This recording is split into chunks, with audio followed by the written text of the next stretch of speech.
Undang-Undang Cipta Kerja masih menjadi polemik di kalangan masyarakat sejak ditetapkannya pada 2020 lalu. Undang-Undang Cipta Kerja dianggap tidak berpihak pada kepentingan masyarakat. Meski demikian, Ketua Bapemperda Wajo berpandangan Undang-Undang Cipta Kerja justru baik untuk kegiatan investasi dan mendorong perekonomian nasional dan daerah.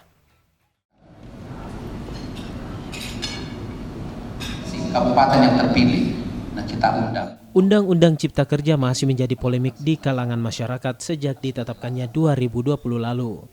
Undang-Undang Cipta Kerja dianggap tidak berpihak pada kepentingan masyarakat.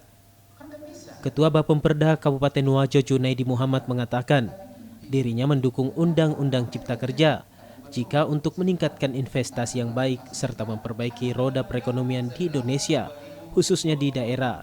Undang-Undang Cipta Kerja ini yaitu meningkatkan investasi, iklim investasi, sehingga saya berpendapat kalau memang undang-undang ini menciptakan iklim investasi yang baik, maka bagaimana memperbaiki roda perekonomian yang ada di Indonesia, terkhusus di Kabupaten Wajo.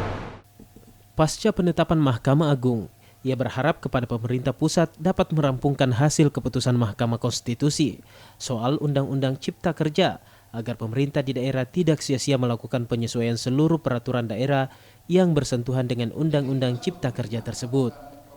Ardi Caho, Sulawesi TV. Tidak hanya melihat dari sistematik